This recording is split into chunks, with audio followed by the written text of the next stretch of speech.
So this episode was really targeted towards businesses who are hustling, who are working so hard around the clock, but are not seeing good results. 80% of your results come from 20% of your efforts.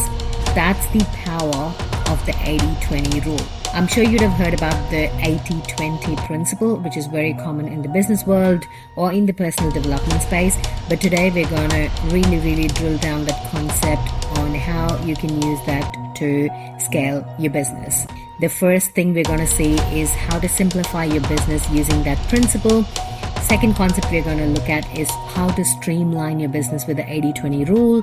And the last thing we're going to see is how can we scale smarter with the 80-20 rule. Are you a business owner struggling to generate leads and close sales? Does it feel like without the right marketing and sales strategies, your business is just an expensive hobby? If this sounds familiar, you are in the right place. My name is Dr. Priya Jagannathan, digital product strategist and business automation expert specializing in marketing and sales strategies. This podcast is designed for business owners and entrepreneurs who want to take control of their business operations, supercharge their marketing efforts, and drive growth through strategic CRM and business automation. In every episode, we will dive deep into our Power Pivot framework, which basically involves your product and pricing, your online and offline presence, your warm lead generation strategies, evaluating your sales process, and creating retainer and retargeting existing client formula. Through this framework, even the smallest pivots can create massive business success. So, if you're ready to scale your business with simple, actionable strategies that combine the right marketing, automation, and CRM tips, you might want to listen to today's episode. Hello, lovely listeners. Welcome back to another interesting businessy episode that's going to help you to simplify, streamline, and scale pretty quickly with a very simple concept that has been known forever. I'm sure you'd have heard about the 80-20 principle, which is very common in the business world or in the personal development space. But today we're going to really drill down that concept on how you can use that to scale your business. So if you've never come across the terminology, never mind. Simply explaining the concept is 80% of your results comes from 20% of your efforts. Okay, let that sink in. 80% of your results come from 20% of your efforts. That's the power of the 80-20 rule. So all you have to do is identify 20% of your efforts in anything, in your business systems, in your marketing, in your sales process, in your recruitment. That's going to bring you 80% of your results, because 80% is a big number, right? So if your income goal or your annual target for anything is 100%, which means just 20% of your effort, if it brings 80% of your results, then that's a massive win. So all we're going to do today is we're going to apply this particular concept 80-20. The first thing we're going to see is how to simplify your business using that principle. Second concept we're going to look at is how to streamline your business with the 80-20 rule. And the last thing we're going to see is how can we scale smarter with the 80-20 rule. So simple, the same concept, but we're going to use that concept to simplify, streamline, and scale, because these three S words are very powerful. Trust me on that. All right. So the general concept has been there for a very long time. Now, even before we go into how to identify streamlined process, I want you to take a piece of paper and write down the first thing is income. All right. So I need you to find out the target audience or your potential clients or your leads that 20% of that customer base drive 80% of your revenue. In my case, it's predominantly allied health. So if I look at the majority of my clients, it's either allied health or real estate. Allied health, I would say. So if I have to generate 80% of my revenue using one single niche, then I'll have to make sure it's allied health. If my marketing message reaches allied health, which is 20% of my customer base, but it has to drive 80% of my revenue, I have to niche down to that level. All right. And productivity. I want you to write the next thing is productivity. What is 20% of your task that drives 80% of your outcome? Okay. So for me, for example, my newsletter, my podcast, these are the things that keep me disciplined, that nurtures my leads, and that helps it convert. So that's the 20% of tasks that I do, other than all the 100 networking events that I attend, all the online platforms that I market on. But these two seem to really, really drive good results for me. So what about you? What's 20% of the tasks that you do in your business that would drive 80% of your outcome? And the last one is marketing. Okay, what's 20% of marketing efforts or campaigns that generate 80% of leads? I mean, I think for me, it's the same thing, right? So newsletters and podcast or YouTube, that kind of drives most of the traffic. So I really want you to write these three things. You know, I like the 3 I words: income, impact, and influence. Pretty much the same in terms of income, in terms of productivity, in terms of marketing, getting leads. What is that 20% of your actions or efforts that's going to give you 80%? So I want you to really, really identify this before we get into streamlining and scaling and all the big stuff. Let's start with the basics. Always go back to the basics. Whenever I plateau in terms of sales or income, I always go back to the basics and start with the basics, and then I go on with all the fancy funnels and automation and stuff. Okay, now let's get into the actual topic. The first segment that we're going to explore is how do we apply the 80-20 rule or the principle to simplify your business. Okay, again, I want you to break it down into 3 steps. One is I want you to audit all your business systems and tools that you use. Okay. And out of all these systems and tools, it can be a marketing system, it can be a sales system, it can be a CRM, it can be a website, whatever you're paying, whatever you're using.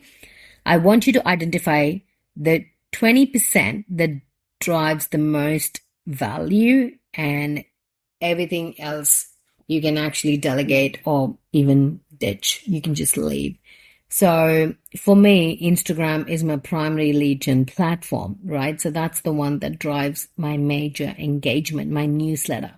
So if I just focus on these two, even if I ditch the podcast, I don't think it's going to make a big difference because I don't see a lot of tangible outcome from the podcast or YouTube. But then my Instagram and my email newsletter, these two are really, really good. So if I audit the 100 different things that I do, and if I have to pick 2, this would be my 2.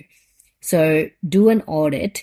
I have a form that will help you audit all your business systems that you have and which you can replace or consolidate. I'll leave that in the show notes or description below, and you can go in and complete the business assessment form to identify all the tools that you're using and the tools that you can actually replace. Okay. And then the second one, I want you to identify the customer segments. Remember in the income assessment, we saw which niche or what type of clients bring you 80% of revenue. So I want you to find out what is your nurturing mechanism or what is your upsell strategy for these clients. So if you have identified allied health, how are you nurturing those allied health prospects to convert as your paying client? Or what is my upsell for my current allied health clients who are actually my paying clients? Okay, so that would be my customer segments to identify and nurture and upsell. And the next one, in terms of marketing, I want you to identify what's your marketing efforts. Okay, so 20% of campaigns to generate leads.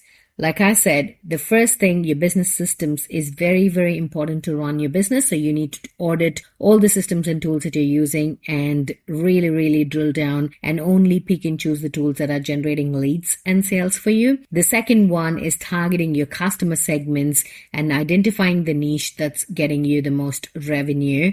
nurture them, and upsell them.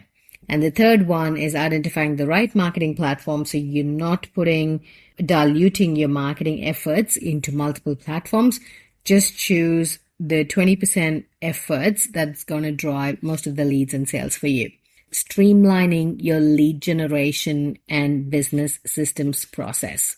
Okay, it was a simplifying process. And then comes the streamlining your business model. All right. So with the 80-20 principle, we'll try and streamline your business. So what we're going to do is we're going to track your daily activities. Like, just take a piece of paper and write what time you wake up, what do you do until you sleep. All right. And identify key tasks in your day that'll help you to basically get most of the outcomes. For me, it's literally answering emails, and I have a spreadsheet and my lead pipeline on my CRM that says my different leads, what stages they are at, and I'll find out the low-hanging fruits and I'll try to nurture them or convert them. So that's kind of the activities that leads to invoices and payments that come through. So definitely that's my focus, and everything else my team can take care. Okay, so that's the very, very first thing that I identify when I'm trying to streamline my business, is how I manage my time, what activities I focus on. Okay, and then I actually identify the task that takes a lot of time that I'm repeatedly doing more than 2 times a day.